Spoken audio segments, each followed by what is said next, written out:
Well, my beautiful people, this is something completely different. Completely different. We don't usually do, well, we don't do but politics on the channel or nothing like that. But I'm so annoyed at this lot that's in charge now, saying the same old things, the things that we've heard they're going to fix the last election and the things they're going to fix it. They've had 4 or 5. Now I'm 64. So I've seen a few elections come in and go in. It's based on my experience as a truck driver, what I see with my own eyes out and about, whether it be travelling down the road, whether it be in and out of factories and warehouses and all that sort of a thing. So anyway, just to show you how out of touch and annoyed I am at them not even coming up with brand new ideas to try and get the people to vote for them. And I want you to do the same.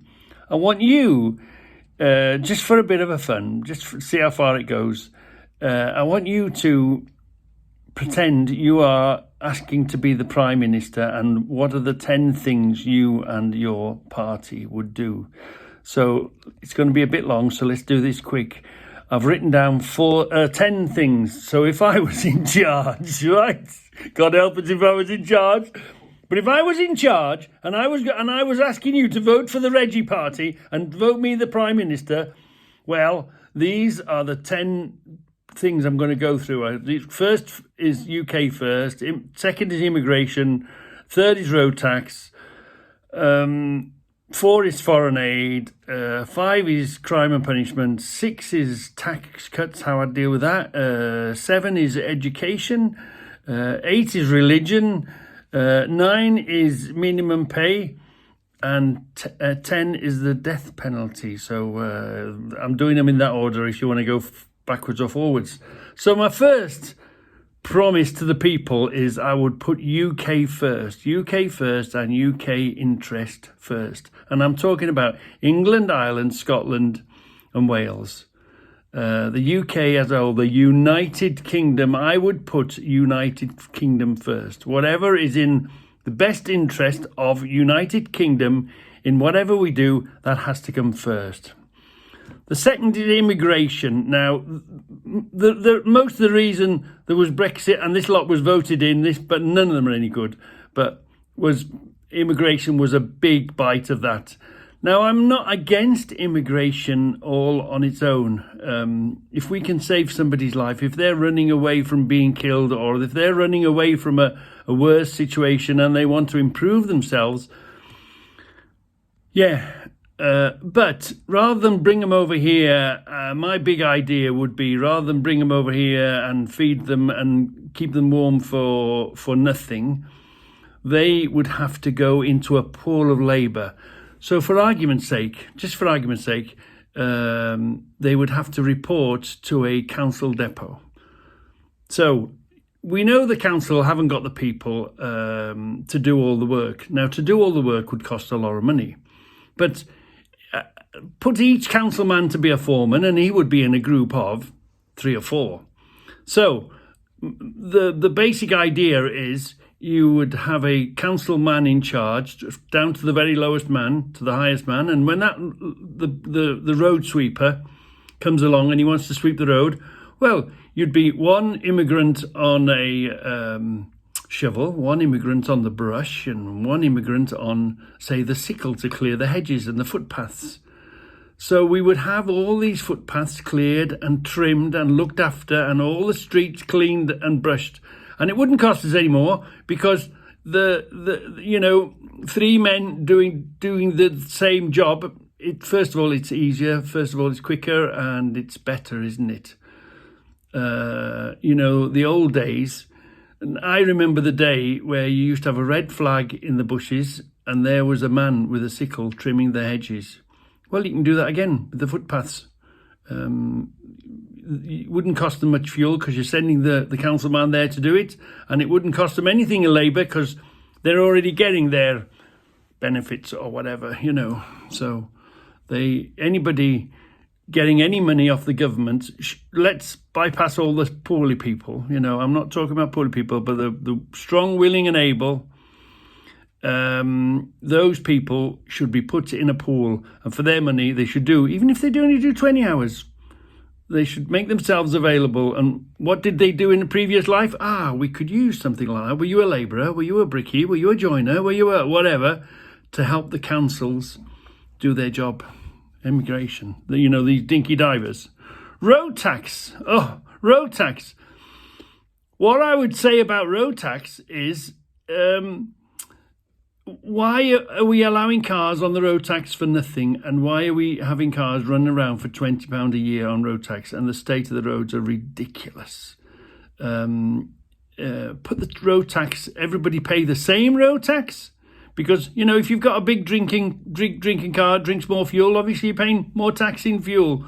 So everybody pay the same road tax. Let's say, for argument's sake, everybody pays £100 for road tax. We're all equal. We're all the same. But there would be one exception. The exception would be if the road outside your house, your property that you own, and that is a bad road, you would report it to the council. The council would then give you a ticket saying, yes, we agree this road is bad, but we haven't got around to fixing it.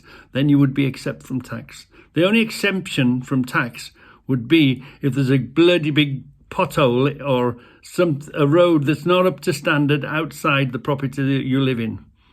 That would get them fixing it, wouldn't it? Because they'd want the money in. Right, foreign aid. I'm going quick. Foreign aid, I haven't got a problem giving money to other countries to help them, but we need something back. Now, if you watch 60 Minutes Australia, all that, and what Japan are doing, and the Hawaiian Islands, and all those sort of things, the Japanese and the Chinese are helping them. They're giving them money, but they're also having something back. Some of them are having ports, some of them are having airports. We'll build you an airport, but we own the airport. We'll help you economically, but don't give foreign aid for nothing. We're giving a lot of foreign aid just to be able to say, oh yeah, we're nice and generous British. We're not generous British. We should have something back, whether it be in land. So you've got to give us that mountain if you want several million, or you've got to give us the right so we can dig for oil, or we can dig whatever the resources that country's got. We'll give them money. We'll give them foreign aid. We'll help them. But we want something back, Crime and punishment. We should clamp down on crime and punishment. If you can't do the time, don't do the crime. You see lots of television programs on, and the punishment is terrible. It's ridiculous. Crime and punishment should be written in one book, and everybody gets the same penalty. You shouldn't be able to spend a lot of money and get yourself off. But crime and punishment, the punishment needs to fit the crime. Very much about eye for an eye, tooth for a tooth. If you've killed somebody, if you've caused somebody's life, if you've taken somebody's life, you've absolutely ruined somebody's life. So if you own a house and you have killed somebody, you not only go to jail, but then the state has your house, your property, everything you've got, so that you would be as devastated and lose everything like the family, the family of the person that's been killed, that you've killed, has lost everything, well, then you should lose everything. You shouldn't get away and cost somebody their life and have everything yourself. Tax cuts. Tax cuts. I don't think there should be a 40% tax. I think we should all pay the same rate of tax. Yes. So it would stop the tax fiddlers. The only reason these people fiddle the tax is because they're due to pay a lot of tax. Well, if everybody paid the same amount of tax, no matter who they are and what they were, and bring up the better investigations and tax fiddling, it should be a massive crime and you should lose your money. If you are caught tax fiddling, you not only should pay what you fiddled, but you should also lose all the rest of the money you've got. The government should take it off you. Look, you're a tax fiddler, tax fraud or whatever, and whatever ill-gotten gains should be taken from you, no questions asked. You know what I mean? Education? Well, education is a mess. You know, I think that our reading, writing, and arithmetic, if you cannot read to a certain standard, if you cannot write to a certain standard, and if you can't do sums to a certain standard, you don't move on to further education. You don't move on to the next subject.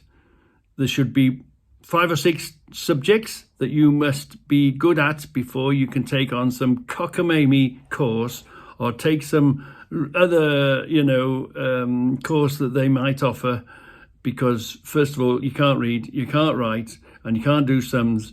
Well, what use are you at learning anything else, and you're not distracted?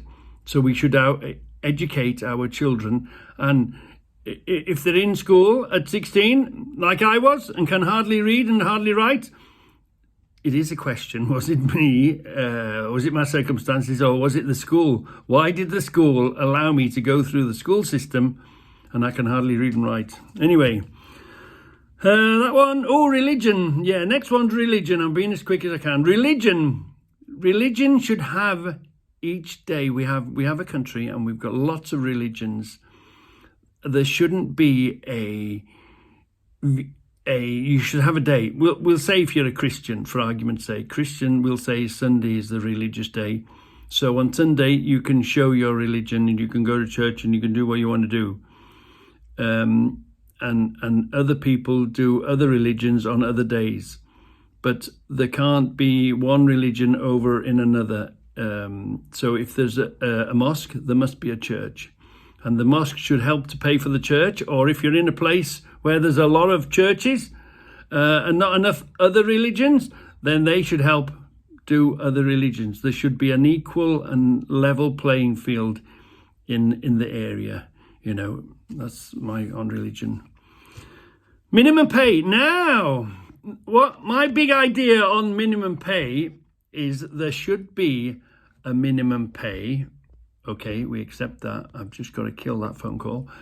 There should be a minimum pay, but there should also be a minimum pay as the profits of these firms. Now, a lot of these firms are making a lot of money off the backs of people on minimum pay. If you've got a firm and it's making millions and millions, whatever the number is decided, then over a certain amount of money, you must then pay your minimum pay up. So you're not allowed as a company to make lots of money and lots of profit off the backs of minimum pay people. So if your company is making millions, the law should say, well, okay, you've turned them over this, you've made this much profit, now you must pay your minimum wages. You must bring your minimum wages up.